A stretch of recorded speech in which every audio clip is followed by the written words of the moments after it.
Bueno, buen día, ¿cómo están? Me presento para los que no me conocen, soy Mercedes Valero, estudiante de la práctica final de medicina, ya en lo último. Así que bueno, hoy vamos a estar viendo en la clase 8 la química cerebral en situaciones específicas. ¿Qué temas abarcan? Vamos a comenzar con el control de los ritmos circadianos, la regulación del ciclo sueño-vigilia, la regulación del hambre y vamos a terminar con la regulación de la sed. Bien, son temas muy amplios que hoy en día se conoce mucho, así que esto es un resumen de lo que se encuentra en el libro, ahí el que quiere puede profundizar más. Así que para comenzar vamos a definir qué es un ritmo circadiano. La palabra circadiano viene del latín, circa significa alrededor de y dies día. Yo creo que la mayoría habrá escuchado hablar de que tenemos un reloj biológico interno o endógeno, que es el responsable de regular los ciclos diarios del comportamiento y la fisiología, dándonos una ventaja adaptativa. Y está influido por factores ambientales o externos como el ciclo de luz-oscuridad.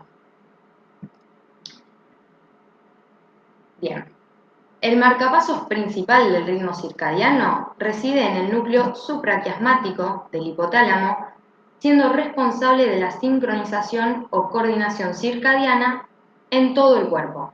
Es un requisito esencial para la salud y el bienestar. Acá tenemos graficado el tracto retino-hipotalámico, que es una proyección retiniana que termina en el núcleo supraquiasmático, que es el componente fundamental, ya que las señales transmitidas desde las células ganglionares retinianas, intrínsecamente fotosensibles a través del tracto retino-hipotalámico, introducen el reloj circadiano del núcleo supraquiasmático en el ciclo ambiental día-noche, respondiendo a la actividad glutamatérgica diaria, que el glutamato ya hemos visto en otras clases, que es el neurotransmisor excitador principal del sistema nervioso central. Entonces, este impulso excitador es transmitido a las células del núcleo supraquiasmático gracias a la melanopsina, que contienen las células ganglionares de la retina especializadas. La melanopsina es un fotopigmento que comunica los niveles de luz ambiental directamente a las neuronas del núcleo supraquiasmático, a través del mecanismo de fototraducción visual. Podemos ver que es una proteína de membrana con 7 dominios transmembrana. Bueno, que acá tenemos, se puede ver el extremo amino terminal en la zona extracelular, mientras que el carboxilo terminal se encuentra en el citoplasma, acá tenemos que es intracelular. Bien. La fototraducción es el mecanismo por el cual los fotones son absorbidos por los conos y los bastones en la retina para traducirlos a un impulso nervioso que el cerebro puede interpretar. Inicia cuando un fotón incide sobre la melanopsina y transforma el cisretinal, se isomeriza a transretinal. Se estimula la proteína GQ asociada a melanopsina, esto activa la fosfolipasa C. La fosfolipasa C hidroliza el fosfatidilinositol bifosfato y produce diacilglicerol e inositol trifosfato. Luego, esto lleva a la activación de los canales TRPV6, que son los efectores finales del mecanismo que provocan la despolarización de la célula. Y esta despolarización se amplifica por los canales sensibles a voltaje de sodio y calcio, generando el potencial de acción. Bien. Además tenemos la regulación que viene desde la glándula pineal, que es un agente cronobiótico. ¿Qué quiere decir esto? Que sincroniza nuestro reloj interno con el ciclo luz-oscuridad. Entonces, ante una ausencia de luz, va a producir melatonina, que es la hormona que nos conduce al mundo de los sueños. Mientras que la luz intensa genera una inhibición de su liberación a través de toda esta vía refleja que vamos a ver en la próxima diapositiva. Y un ejemplo que se da en esta situación sería, por ejemplo, el trabajo nocturno. Acá tenemos brevemente el mecanismo de la síntesis de melatonina que se da en la glándula pineal. Se sintetiza a partir del triptófano, que es un aminoácido esencial, que se transforma en triptamina. Esta pasa a serotonina, neurotransmisor que ya hemos visto en otras clases, y a través de la enzima N-metiltransferasa va a dar melatonina o N-metilserotonina. Esta es la enzima que puede ser inhibida a través de la vía refleja que mencionamos en la diapositiva anterior. Acá tenemos la luz, que a través del tacto retino-hipotalámico llega al núcleo supraquiasmático y a través de las neuronas simpáticas medulares envía señales al ganglio cervical superior o estrellado, que este es el que inhibe la enzima, dando una disminución en la formación de melatonina. Ahora vamos a entrar en la regulación del ciclo sueño-vigilia. Podemos definir el sueño como un fenómeno fisiológico y conductual, que es un estado con disminución transitoria, periódica y reversible del nivel de conciencia, y se regula por la combinación de dos procesos principales, el ritmo circadiano y la acumulación de sustancias inductoras del sueño en el cerebro. Dentro de sus funciones podemos mencionar que permite el mantenimiento, la reparación y la desintoxicación celular. Es esencial para la cognición óptima, ya que consolida la memoria capitalizando aquello que resultaría útil. Y también es esencial para el sistema inmune y la salud integral. Regula nuestro estado mental, emocional y motivacional. Así que de ahí la importancia de tener un sueño reparador. Y bueno, ocupa una de las fases del ritmo circadiano, correspondiendo a 1/3 de cada 24 horas. El ciclo de sueño dura aproximadamente 90 minutos y se repite 4 o 5 veces cada noche.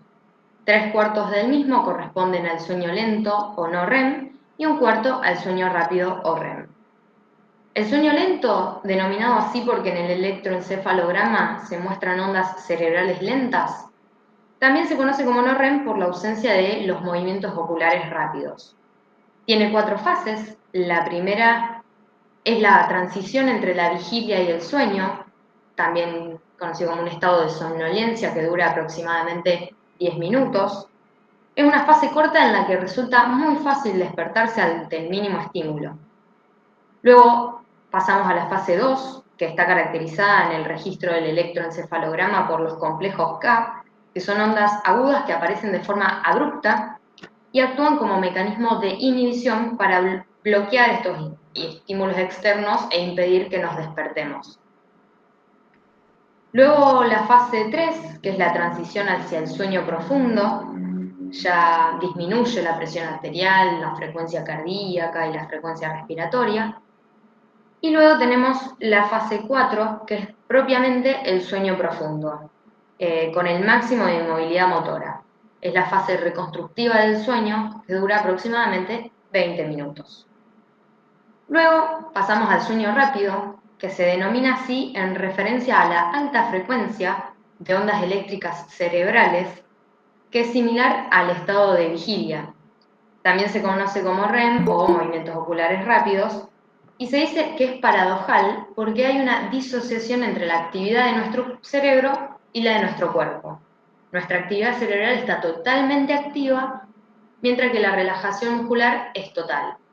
Es la fase donde soñamos, también conocido como actividad onírica, y acá aumentan las catecolaminas, la frecuencia cardíaca y la presión arterial. Acá tenemos otro esquema, que me gustó el gráfico, es lo mismo que ya estuvimos viendo. Tenemos el no REM y el REM, las 4 fases, y bueno, son las características principales de cada fase.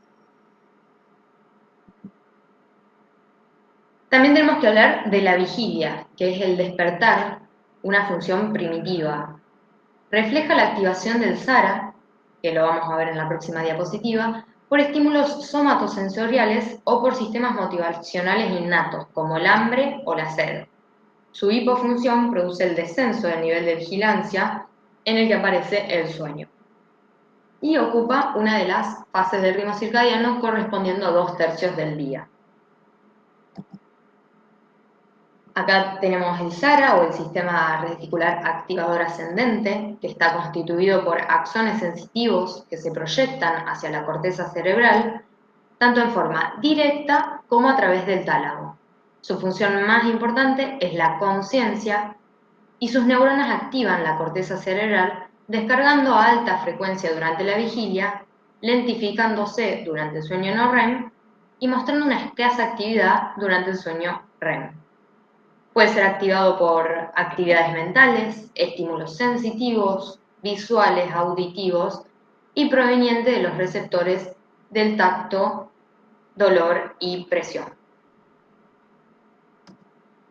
Acá tenemos esquematizado lo que explicaba, podemos ver cómo los impulsos visuales de los receptores de dolor, tacto, presión y auditivos ascienden hacia la formación reticular.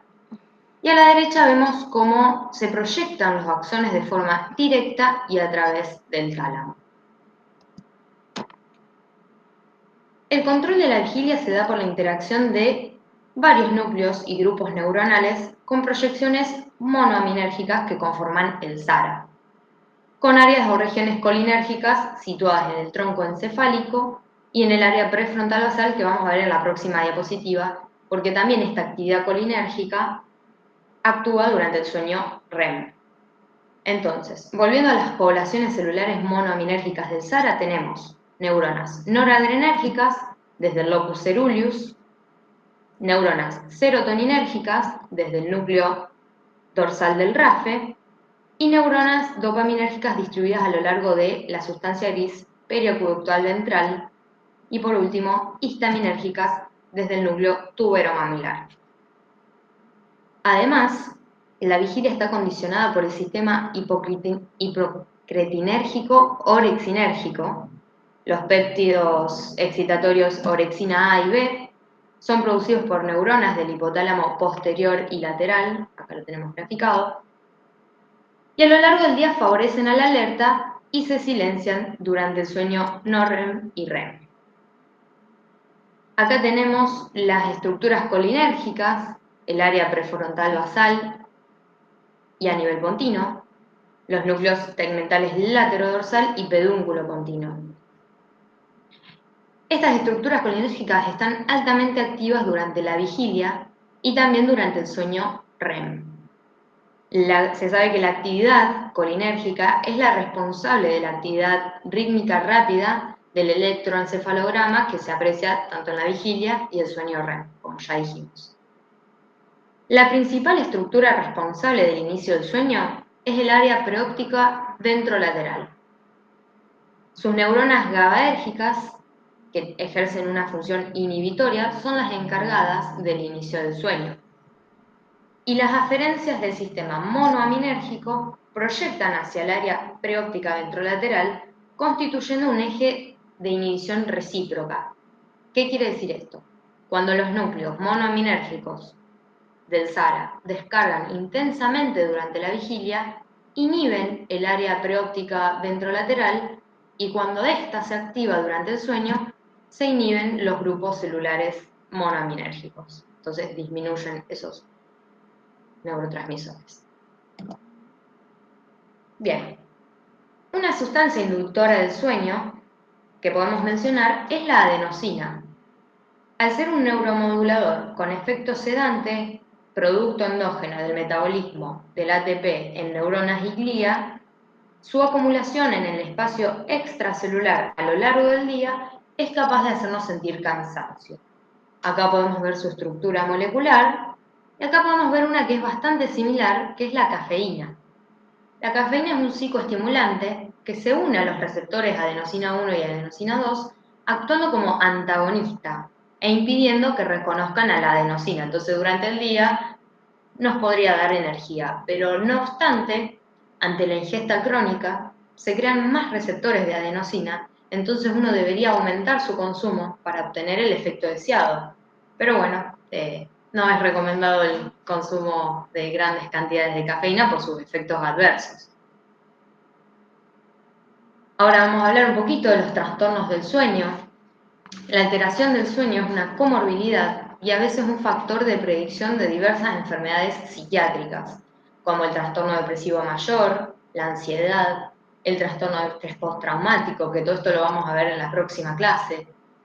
Puede ocurrir, por ejemplo, insomnio e hipersomnia, y a su vez puede ser orgánica, por déficit en el marcapaso circadiano que estuvimos hablando, o ambiental por alteración en la exposición a estímulos del ciclo de luz-oscuridad, como el jet lag o el trabajo nocturno. Como tratamiento uno siempre tiene la parte no farmacológica y la farmacológica. Dentro de lo no farmacológico tenemos medidas como dejar de consumir cafeína o mate desde las 6 de la tarde en adelante, evitar la exposición a pantallas 2 o 3 horas antes de acostarse, entre otras. Y bueno, en algunos casos, cuando es necesario el tratamiento farmacológico, la recomendación inicial siempre es utilizar melatonina por vía oral, que es lo más natural que tenemos, porque bueno, después uno va a escuchar las benzodiazepinas, pero también, como la cafeína, tienen sus efectos adversos o indeseables. Bien, acá unas palabritas sobre insomnio. Podemos definirlo como la dificultad para conciliar o mantener el sueño. Se puede deber a una disminución del tiempo o a una fragmentación o mala calidad, o la sensación de fatiga al día siguiente. Según su etiología lo podemos clasificar en primario o secundario comórbido, mientras que según el momento de aparición se clasifica en de conciliación o inicio, que sería cuando nos cuesta dormirnos cuando nos acostamos. El otro es de mantenimiento, que sería cuando nos despertamos varias veces en una noche, o el despertar precoz, que es cuando nos despertamos muy temprano, y también tenemos el mixto, que se mezclan los distintos tipos. Bueno, ahora vamos a seguir con la regulación de la ingesta de alimentos, que es un proceso fundamental para el correcto funcionamiento celular y permite un estado de homeostasis a través del balance entre la cantidad de energía almacenada y su catabolismo.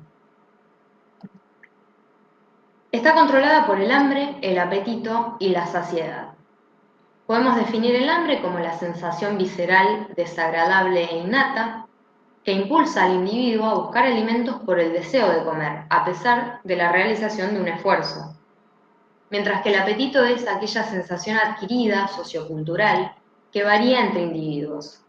Es el deseo de un alimento particular que al consumirlo nos genera placer. Por otro lado, la saciedad induce a la detención de la alimentación, aunque haya disponibilidad de alimentos, y suele darse posterior a la ingesta. Todo esto está regulado gracias a la interacción coordinada entre el sistema nervioso, el aparato gastrointestinal, que hoy en día se conoce como nuestro segundo cerebro, y el tejido adiposo. La misma se da mediante la conducción de información hacia distintos núcleos del hipotálamo, responsables del control del hambre y la saciedad por diversas señales. Hay dos ritmos periódicos principales del balance energético. Uno es a corto plazo, mientras que el otro es a largo plazo. A corto plazo se da dentro de las 24 horas y está relacionado con el gasto energético, la temperatura, el ingreso enteral de nutrientes, mientras que a largo plazo se activan desbalances energéticos dentro de los ingresos y egresos que no pudieron compensarse a corto plazo. Las señales implicadas en su control pueden ser intrínsecas o entéricas, que son aquellas provenientes del tracto gastrointestinal y glándulas anexas como hígado o páncreas, mientras que las extrínsecas son dependientes del sistema nervioso autónomo. Bien, los principales centros reguladores hipotalámicos se clasifican en orexígenos y anorexígenos. Los orexígenos están relacionados con el hambre, estimulan el deseo de ingerir alimentos y son los núcleos laterales y dorsomediales, mientras que los anorexígenos están relacionados con la saciedad, e inhiben el deseo de ingerir alimentos. Serían los núcleos ventromediales y paraventriculares. Mención especial para el núcleo arcuato, que posee la convergencia de señales, y las neuronas reguladoras, que poseen receptores que responden a las fluctuaciones en los niveles circulantes de neurotransmisores y hormonas que reflejan el estado nutricional y las reservas energéticas y modifican la conducta alimentaria. En esta diapositiva tenemos dos vistas de los núcleos hipotalámicos. Tenemos una coronal, que acá tenemos graficados en verde los laterales, acá los dorsomediales, que son orexígenos, mientras que los anorexígenos son los ventromediales y los paraventriculares. Y acá tenemos el núcleo arcuato. Y esta es una vista parasagital con lo mismo graficado.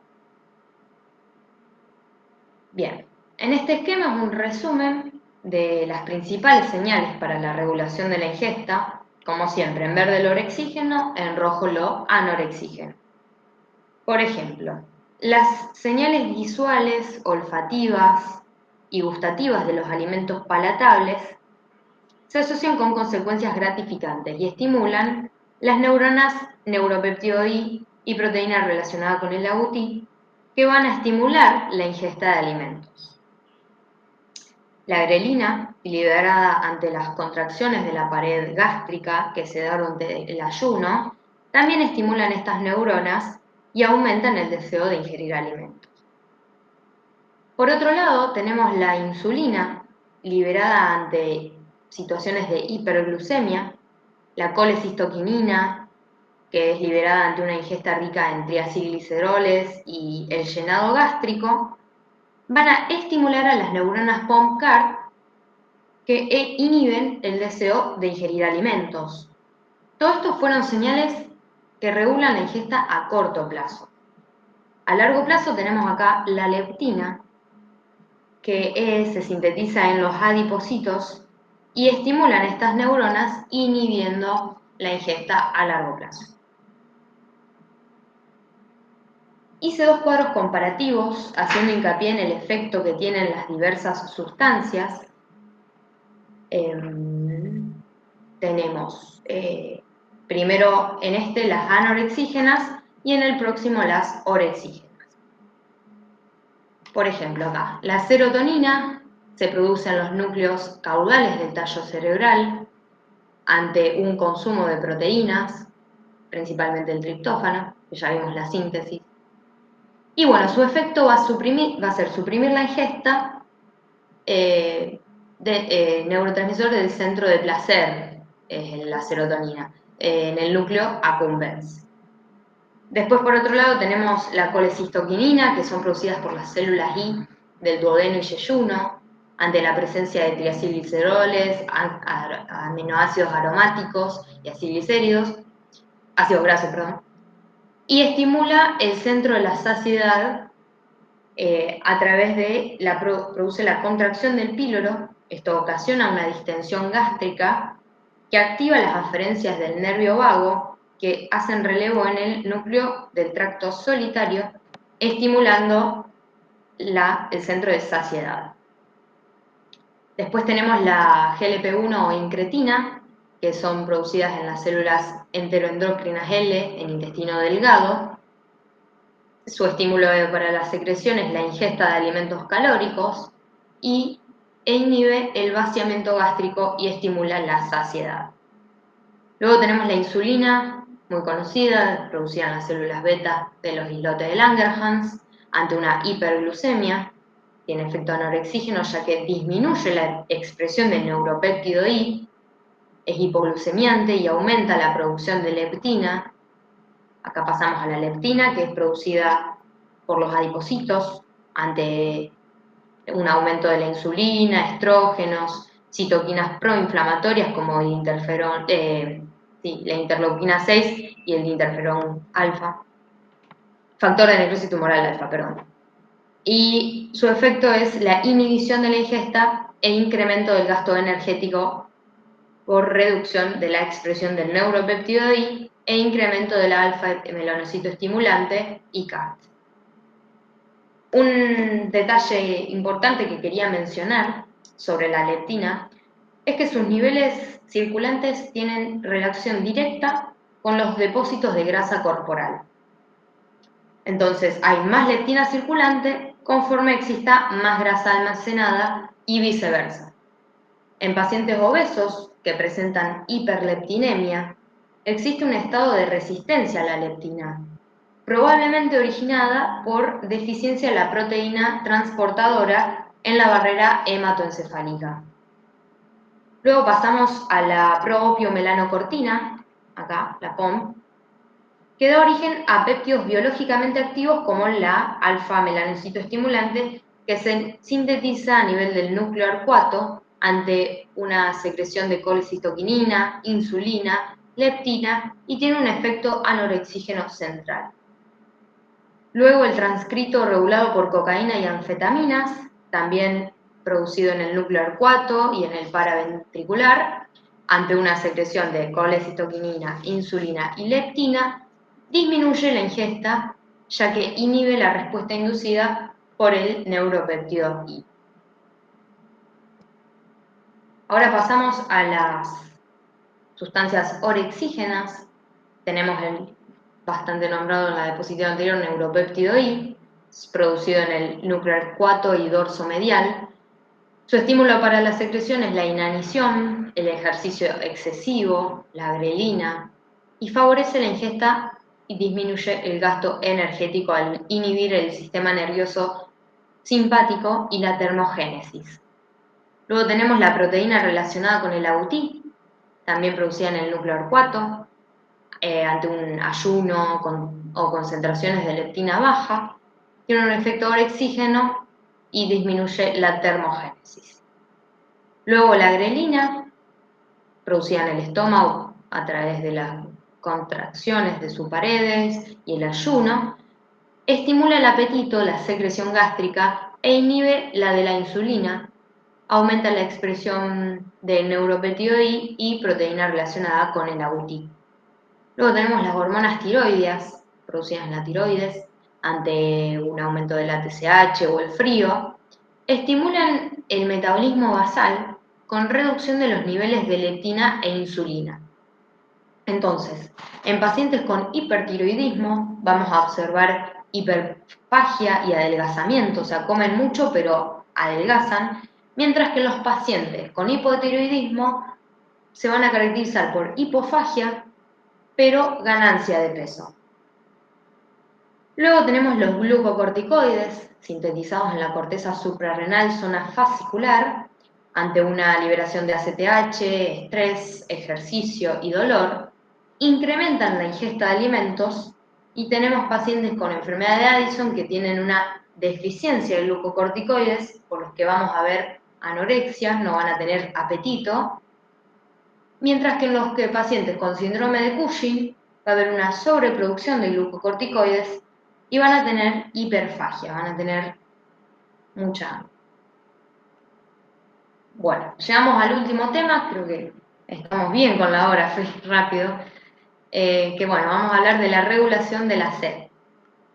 La sed es una respuesta fisiológica esencial para mantener la vida. Tiene un papel fundamental en el control de la homeostasis y fluidos corporales. Antes se definía como una respuesta de retroalimentación homeostática negativa a los aumentos en la concentración de solutos en sangre o disminuciones del volumen sanguíneo. Hoy en día se sabe que no es así. Se sabe que es una respuesta anticipatoria adaptativa que predece a esos desafíos fisiológicos. Está estrictamente controlada por el sistema nervioso central para evitar una función cardiovascular anormal y el desarrollo de estados patológicos. Todo esto se da mediante señales neurales y químicas de la periferia que interactúan en el cerebro para estimular el impulso de beber. El proceso de integración sensorial tiene lugar en diferentes núcleos del sistema nervioso central, que ya lo vamos a ver graficado. La percepción de la sed ocurre en centros de orden superior, corteza cingulada anterior y corteza insular. que reciben impulsos neurales de las neuronas relacionadas con la sed. El sistema nervioso central recibe información continua sobre el estado de la osmolaridad del líquido extracelular, la concentración de sodio, la volemia y la presión arterial a través de los osmoreceptores y vasoreceptores. La lámina terminalis en prosencéfalo es el principal sitio que regula la sed. Sus neuronas están alojadas en 3 núcleos: el órgano subfornical, el órgano vasculosum de la lámina terminalis, que estos dos carecen de barrera hematoencefálica, por lo que detectan directamente el balance hídrico interno, y por último el núcleo preóptico medial. Este esquema sintetiza la regulación de la sed. Cuando el órgano vascular de la lámina terminal detecta una hiperosmolaridad, transmite la información hacia el núcleo paraventricular y se traduce como sed. Por otro lado, el núcleo preóptico medial es responsable de iniciar el consumo de líquido en respuesta a la estimulación volumétrica angiotensinérgica. Ante una hipovolemia, los receptores cardiovasculares periféricos envían señales al núcleo del tracto solitario, que estimula el núcleo preóptico medial y genera el mismo efecto. Luego, la angiotensina 2 estimula el órgano subfornical, que también estimula el núcleo medial, paraventricular. Este estímulo en el núcleo supraóptico junto con el paraventricular se encargan de la síntesis de vasopresina, que pasa a la neurohipófisis y para ser liberada a la circulación general.